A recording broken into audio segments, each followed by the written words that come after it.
두 번째 시간에는 간헐적 폭발장애의 DSM-5 진단 기준을 알아보겠습니다. 진단 기준의 A 항목에 공격적인 충동을 통제하지 못해서 보이는 반복적인 행동 폭발로 다음의 항목 중 하나를 특정적으로 보이는 경우입니다. 첫 번째, 언어적 공격성, 예를 들면 분노 발작, 장황한 비난, 논쟁이나 언어적 다툼 등으로, 또는 재산, 동물, 타인에게 가하는 신체적 공격성이 3개월 동안 평균적으로 일주일에 2회 이상 발생합니다. 신체적 공격성은 재산 피해나 재산 파괴를 초래하지 않으며 동물이나 다른 사람에게 상해를 입히지 않습니다. 두 번째로, 재산 피해나 파괴, 그리고 또는 동물이나 다른 사람에게 상해를 입힐 수 있는 신체적 폭행을 포함하는 폭발적 행동을 12개월 이내에 3회 이상 보입니다. B 항목에서요, 반복적인 행동 폭발 동안 표현된 공격성의 정도는 정신사회적 스트레스 요인에 의해 촉발되거나 유발되는 정도를 심하게 넘어선 것입니다. C. 반복적인 공격적 행동 폭발은 미리 계획된 것이 아니며, 예를 들면 충동적이거나 분노로 유발된 행동 등 유형적인 대상에만 한정된 것이 아닙니다. D. 반복적인 공격적 행동 폭발은 개인에게 현저한 심리적 고통을 유발하거나 직업적 또는 대인관계 기능에 손상을 주거나 경제적 또는 법적 문제와 관련됩니다. 2. 생활 연령은 적어도 6세 이상입니다. F. 반복적인 공격적 행동 폭발이 다른 정신질환으로 더 잘 설명되지 않으며, 예를 들면 주요 우울장애, 양극성장애, 파괴적 기분조절 부전장애, 정신병적 장애, 반사회성 성격장애, 경계성 성격장애 등의 정신질환으로 더 잘 설명되지 않으며 다른 의학적 상태의 생리적 효과로 인한 것이 아닙니다. 6세에서 18세 아동의 경우에 적응장애의 일부로 보이는 공격적 행동을 이 진단으로 고려해서는 안됩니다. 여기서 주의할 점은 반복적이고 충동적인 공격적 행동 폭발이 주의력 결핍 과잉 행동장애 또는 품행장애, 적대적 반항장애, 자폐 스펙트럼 장애에서 보일 수 있는 정도를 초과하고 독립적인 임상적 주의가 요구될 때 장기 진단에 더해서 간헐적 폭발장애를 추가로 진단 내릴 수 있습니다. 간헐적 폭발장애의 유병률과 결과, 경과, 감별 진단 및 원인에 대해서 살펴보면요, 미국에서 간헐적 폭발장애의 1년 유병률은 약 2.7%입니다. 간헐적 폭발장애는 50세 이상의 장년층에 비해 35세에서 40세 이하 사람들에게 더 흔히 보이며 교육 수준이 고졸 이하인 경향이 있습니다. 여성에 비해 남성에서 간헐적 폭발장애 유병률이 더 높았으나 성차가 발견되지 않는다는 연구도 존재합니다. 감별 진단을 살펴보겠습니다. 다른 장애, 예를 들면 주요 우울장애, 양극성장애, 정신병적 장애의 사파 중에만 진단 기준을 충족하는 경우, 또는 다른 의학적 상태가 물질이나 약물 치료의 생리적 효과로 인해 충동적인 공격적 행동 폭발이 일어나는 경우에는 간헐적 폭발장애 진단을 내리지 않습니다. 특히 6세에서 18세 아동이나 청소년의 경우 적응장애 맥락 내에서 충동적인 공격적 행동 폭발을 보인다면 간헐적 폭발장애 진단을 배제해야 합니다. 반복적이고 충동적이며 문제가 되는 공격 행동이 간헐적 폭발장애로 진단될 수 있는지의 여부는 재반 상황을 고려하여 주의 깊게 결정해야 합니다. 간헐적 폭발장애와 대조적으로 파괴적 기분조절 부전장애는 충동적인 공격적 행동 폭발 사이에 거의 매일 부정적 기분 상태로, 즉 과민성이나 분노를 지속적으로 보인다는 특징이 있습니다. 반복적이고 충동적이며 문제가 되는 공격적 행동 폭발의 발병이 10세 이전일 경우에는 정서적 전후 관계를 확실히 할 수 없을 경우에 파괴적 기분조절 부전장애로 진단합니다. 아동기에 발병하는 ADH나 품행장애, 적극적 반항장애 또는 자폐 스펙트럼 장애 중 어느 한 가지 장애가 있을 경우에 충동적인 공격 행동이 폭발할 수 있습니다. ADHD의 경우에 공격 행동이 충동성에 의해 나타나며 품행장애의 경우에는 공격 행동이 보다 치밀하고 약탈적이라는 점에서 차이가 있습니다.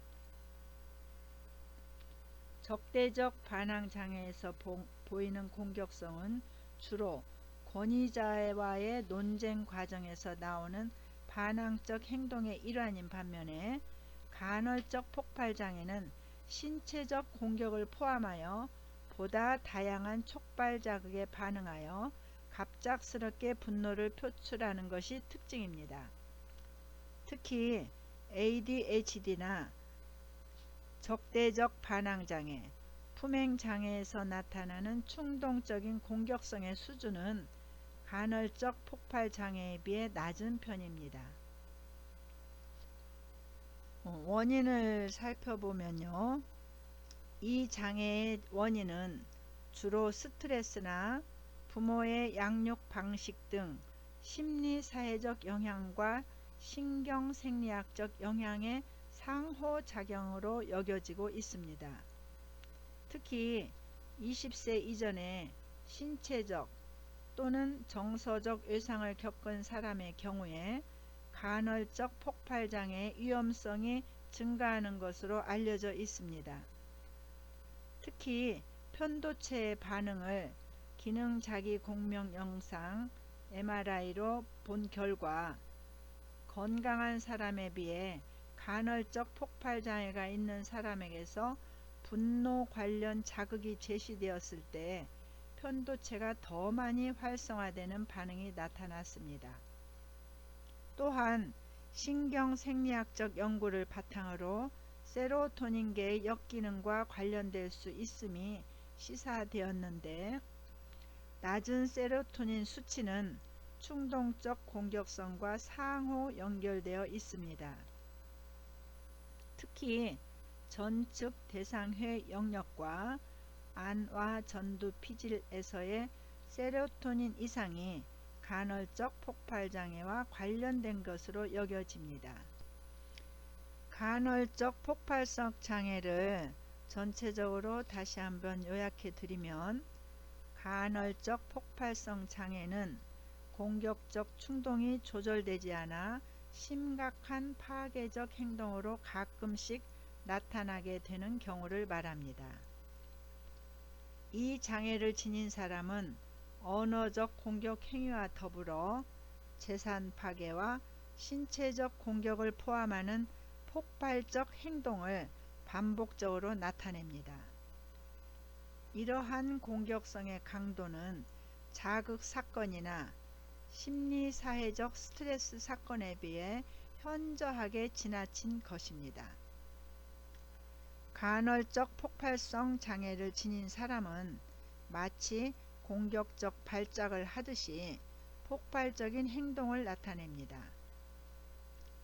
이러한 폭발적 행동을 하기 전에 심한 긴장 상태를 경험하며 공격적 행동을 하고 나서는 즉각적인 안도감을 느낍니다.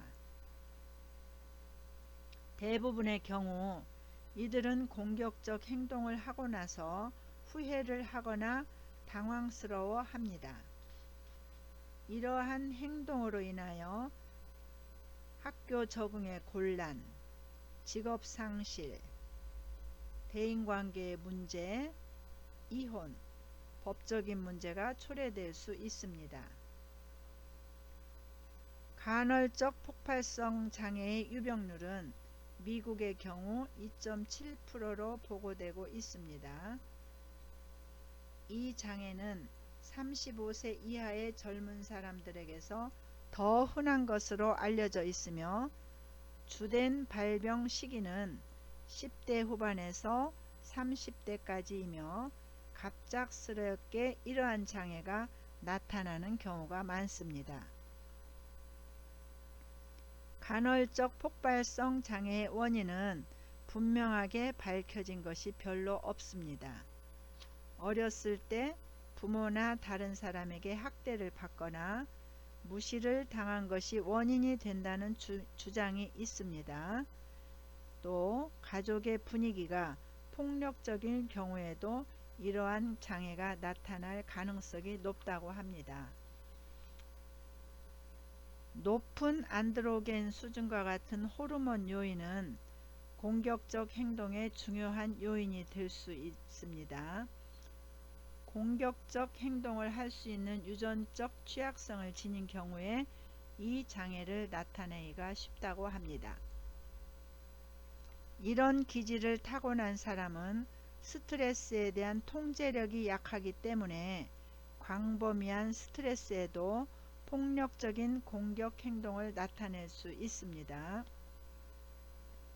최근의 연구 자료에 따르면 신경 전달 물질인 세로토닌이 비정상적으로 과다하게 분비되었을 때 공격 행동이 나타날 수 있다고 보고 있습니다. 간헐적 폭발성 장애는 매우 드물기 때문에 치료에 대한 연구가 거의 없습니다. 심리치료적 방법으로는 과거에 누적된 분노나 적개심을 비공격적인 방법으로 표출하고 심리사회적 스트레스에 대한 인내력을 증대시키는 방법이 도움이 될 수 있습니다. 최근에는 세로토닌이 공격 행동과 관련된다는 연구에 근거하여 세로토닌 재흡수를 차단하는 약물이 효과적이라고 제안되고 있습니다. 이 밖에도 현대 사회에는 아직 공식적인 장애로 여겨지고 있지는 않지만 충동 조절의 어려움으로 인해 심각한 부적응을 나타내는 다양한 현상들이 나타나고 있습니다. 예컨대 전자오락에 과도하게 몰두하는 오락 중독증, 물건을 과도하게 사들이는 쇼핑 중독증, 과도하게 인터넷을 사용하거나 불필요하게 인터넷 탐색을 하는 인터넷 중독증, 인터넷을 통해 과도한 주식 거래를 하는 인터넷 주식거래 중독증 등이 있습니다. 이러한 현상은 비교적 최근에 보고되고 있는 충동 조절의 문제들로서 앞으로 체계적 연구가 필요한 이상 행동이라고 할 수 있습니다. 이에 관련 영상을 한편 보시겠습니다. 서비스 방식을 따지다가 폭언을 퍼부으며 비행기까지 돌리게 한 땅콩 배양 사건. 또 백화점에서 옷을 교환해주지 않자 난동을 피우고 또 직원의 뺨까지 때린 고객. 순간적으로 욱하는 화를 참지 못해서 이렇게 문제를 일으키는 충동 조절 장애가 요즘 크게 늘고 있다고 합니다. 건강보험심사원의 자료를 한번 확인해 보겠습니다. 네, 충동 조절 장애 환자 수 그래픽 추이를 좀 볼까요? 네, 지금 확인해 보면은 2009년에 3,720명이었는데 2010년에 4,000명이 넘더니 2013년 4,900명이 넘었습니다. 이렇게 보면은 5년 안에 32.6%가 증가한 것을 확인해 볼 수가 있는데요. 연령별로 볼까요? 대부분이 이제 남성이었는데요. 10대 남성이 1,100여 명으로 제일 많았고요. 20대와 30대 남성이 그 뒤를 이었습니다. 충동 조절 장애 환자 대부분은요, 쉽게 무시를 당한다는 기분이 들고 또 불같이 화를 내야 보상을 받는 것 같다고 하는데요. 개인주의와 경쟁이 심화되면서 대인관계에 어려움을 겪는 사람이나 또 감정 조절 장애가 늘어나는 것으로 전문가들은 분석하고 있습니다. 오늘은 DSM-5 16번째 파괴적 충동 통제 및 품행 장애에 대해서 알아보도록 하겠습니다. 이 파괴적 충동 통제 및 품행 장애의 범주에는 대표적으로 총 6개의 하위 유형이 있는데요. 바로 품행 장애, 적대적 반항 장애, 반사회성 성격 장애, 간헐적 폭발 장애, 방화증, 도벽증입니다. 이 범주의 증상이 나타내는 공통적인 특징은 정서와 행동에 대한 자기 통제의 문제로 나타나는 다양한 외현적 장애로 볼 수 있어요. 첫 번째로 품행장애부터 알아보도록 하겠습니다. DSM-4에서는 유아기, 아동기, 청소년기에 흔히 처음으로 진단되는 장애의 하위 유형으로 있었죠. 품행장애는 나이에 맞는 사회 규칙을 반복적으로 어기거나 지속적으로 타인의 기본 권리를 침해하는 모습으로 나타나는데요. 주로 폭력, 방화, 도둑질, 거짓말, 가출, 난폭하고 무책임한 행동, 이런 사람과 동물에 대한 공격, 규칙 위반, 재산 파괴 등등의 모습으로 나타납니다. 타인의 행동에 공격적인 반응을 보이고 불확실한 상황에서 타인의 의도를 공격적이고 위협적으로 해석하는 경우가 많아서 자신의 공격적인 대응을 정당하며 합리적인 것으로 여깁니다. 좌절에 대한 내성이 부족하고 의심이 많기도 하죠.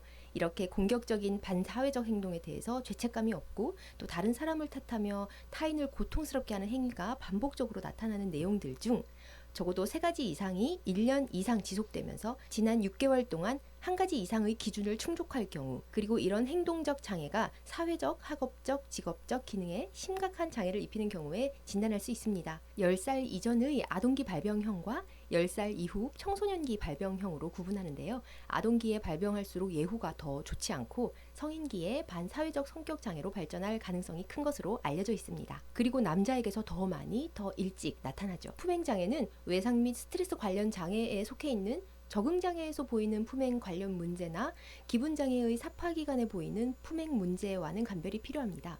그리고 공존질환으로 ADHD나 물질 사용장애, 학습장애 등이 있습니다. 이런 품행장애의 원인은 환경적으로는 부모의 강압적인 태도, 무관심, 방임, 폭력적인 양육 태도에 노출되었거나 잦은 양육자의 교체, 부모의 범죄, 비행 청소년과의 어울림, 폭력적인 이웃 환경 등등이 있고요. 유전적 생리적인 부분도 어느 정도 영향을 미치는 것으로 알려져 있습니다. 품행장애의 치료는 심리사회적인 접근과 약물 치료가 있는데요. 대표적인 심리사회적 접근은 부모훈련 프로그램과 인지행동 치료의 하나인 문제해결 기술 훈련, 그리고 가족 치료적 접근 등등이 있습니다. 약물 치료는 공격성을 조절하기 위한 약물이나 우울증, 불안장애 등등 공존 질환에 대한 약물을 사용하는 것으로 치료를 실시하게 됩니다. 품행장애는 45에서 90% 정도가 진단받고 나서도 한 3, 4년 정도로 지속된다고 알려져 있고요. 대부분은 성장하면서 증상이 호전되지만 일부는 성인이 된 이후 반사회적 성격 장애로 진행이 될 수 있는 것으로도 봅니다. 다음으로 2번째 적대적 반항 장애입니다. 적대적 반항 장애는 조금 전에 품행 장애나 반사회성 장애처럼 어른이나 권위의 대상에게 아주 파괴적이거나 폭력적인 행동이 주가 돼서 나타나지는 않지만 화를 내거나 짜증, 신경질, 흥분해서 붕괴하는 것, 이런 기분 조절의 어려움이 나타나는 것이 주 특징이고, 행동적인 측면에서는 적대감을 가지고 따지거나 권위자의 요구나 규칙에 의도적으로 순응하지 않는 것, 그리고 악의적인 보복성을 띤 행동이 나타납니다. 이런 양상들 중에 4가지 이상의 증상이 적어도 6개월 이상 지속적으로 나타나고 형제가 아닌 다른 대상과의 관계에서도 나타날 때 진단할 수 있습니다. 적대적 반항장애는 6세 전후에 발병하고 이후 상당 기간 지속하는 것으로 알려져 있어요. 청소년기 이후에 발병하는 것은 드문 일이라고 합니다.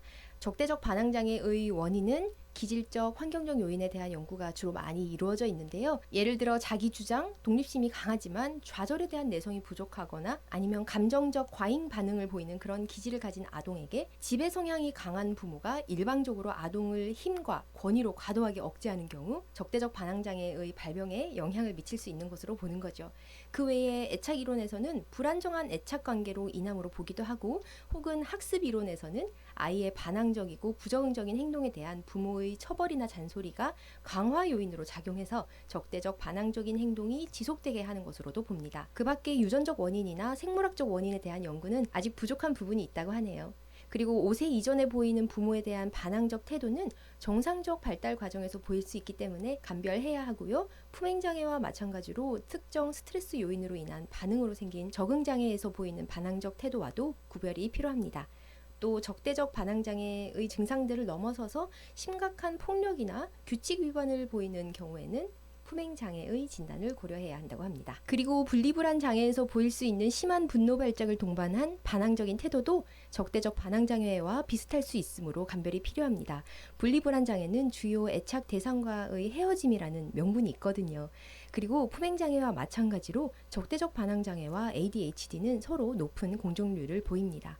다만 ADHD의 경우는 부주의와 충동성으로 인해 부모의 행동에 순응하지 않는 거지만, 적대적 반항장애는 충분한 의도성을 가지고 순응하지 않는 것이기 때문에 구별해야 합니다. 적대적 반항장애의 치료의 경우 품행장애와 마찬가지로 부모 훈련이나 인지행동 치료적으로 문제 해결 기술 혹은 사회기술 훈련, 그리고 가족치료, 약물치료 등을 실시하게 됩니다. 다음 세 번째, 반사회적 성격장애는 성격장애 중 B타입에도 속해 있어서 이중 소속이라고 할 수 있어요.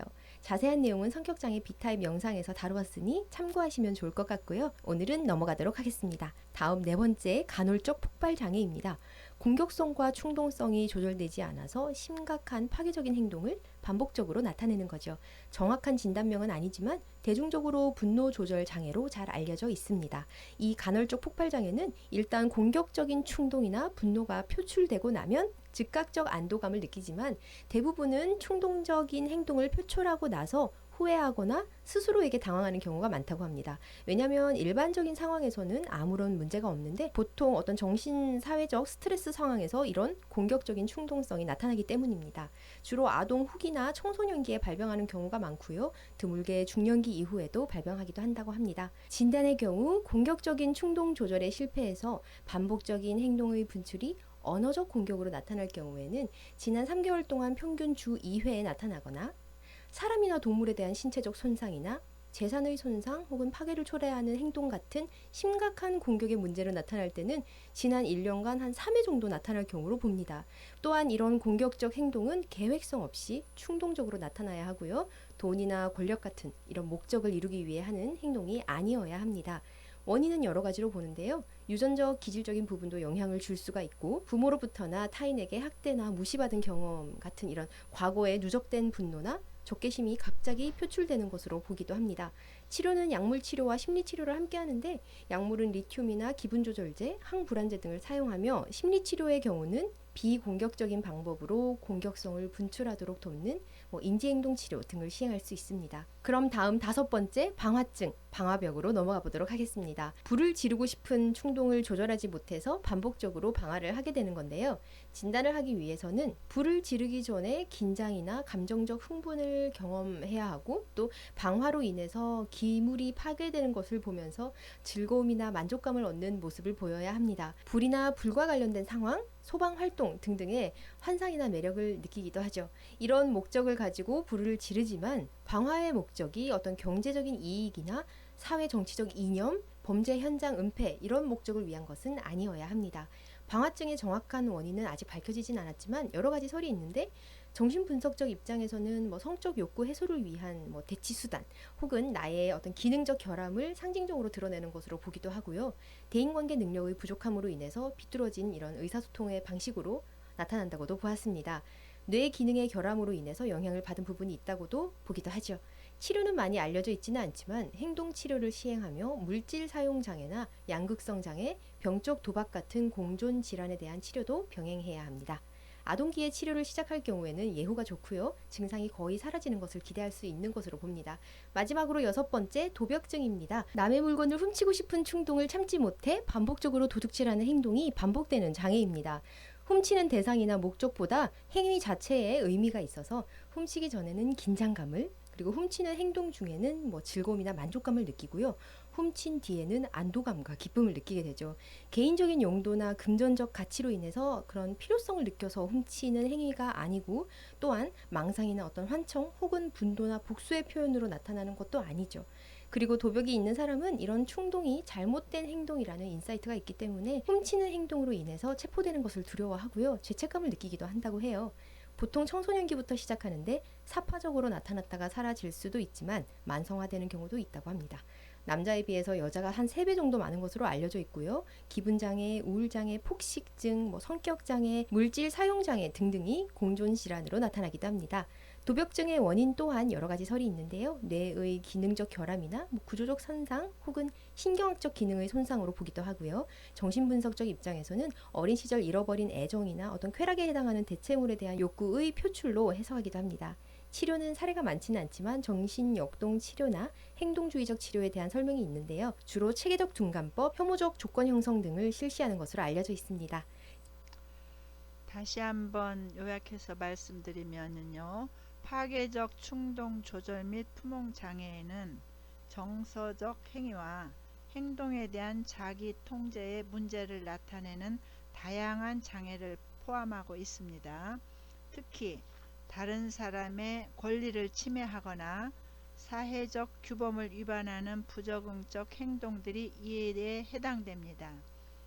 DSM-5는 이 장애 범주의 하위 장애로 적대적 반항장애, 간헐적 폭발장애, 품행장애, 방화증, 도벽증, 반사회성 성격장애를 포함시키고 있습니다.